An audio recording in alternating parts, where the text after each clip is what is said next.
All right, we'll go on to 7.6, consideration of A, waive the formal bidding process pursuant to County Ordinance 3137, Section 28.2, due to 38.2-2 not in the public interest, and B, contract between County of Lake and North Coast Opportunities for Stage 1 childcare services in the amount of $1,100,000 per fiscal year from May 1st, 2025 to June 30th, 2026, and authorize the chair to sign. Social Services Director Rachel Dillman Parsons is here to represent.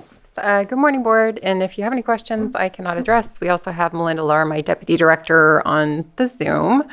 So NCO is the state's contracted alternative payment program provider. So they are a sole source for these services and therefore exempt from the competitive bidding process.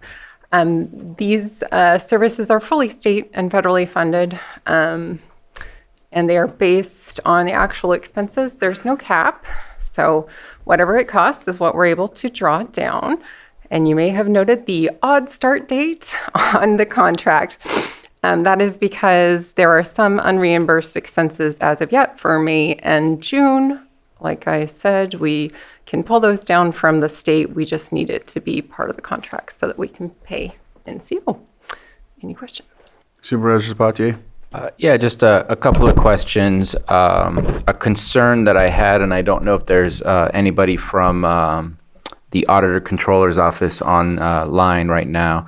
But the fact that we're so deep into September and we're looking to pay stuff from the previous fiscal year, I just want to make sure, because those things throw red flags in our single audit that make us look like we're doing weird accounting stuff. Sure. So I just want to make sure that that's appropriate, or if we need to split it into May 1st to June 30th and deal with that separately, and then July 1st to June 30th.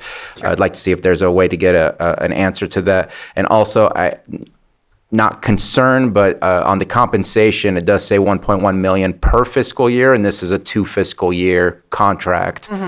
So wondering if we could maybe just cut out the per fiscal year, because I assume it's a $1.1 million from May 1st to June 30th, 2026.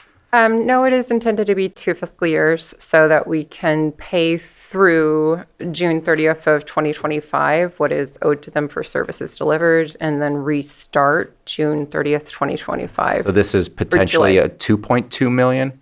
Correct. Okay, I misunderstood that. How much is owed for May and June? I don't know off the top of my head. Melinda, if she's in the Zoom, needs to be let in, and then it would be Melinda Lahr. She should be able to answer for us. I currently do not have that number in front of me, and I will get that ASAP. Okay. Well, maybe we need to bring this item back then to answer your questions, because I know it was approved by County Council, but I do not know that we consulted with the auditor. I think my main issue is the auditor one for the May 1st, just because I've seen us in the past having to go backwards and say that we're now going back to a previous fiscal year. So just the rest, as far as what is owed and the 1.1 per, if it's already coming from the state as a pass through, I'm good to go. Yeah, we have to figure out some way to pay them because they've delivered the services. Just the question is how to put it in a contract. So I will clarify that with the auditor, and we will bring this back to you. Susan? Yes, thank you, Chair. The auditor's office is at a conference this week. Okay. So you might have challenge getting a hold of her. Okay, noted. Right. So I will withdraw this item and bring it back to you at a later time. Oh, okay. Is that what we're going to do? All right. Okay. All right. Thank you. Well, should I open to the public first? Open it up to the public in case someone wants to comment on this item. I'll bring it back to the board, and we will continue this to a later date to be determined. Thank you.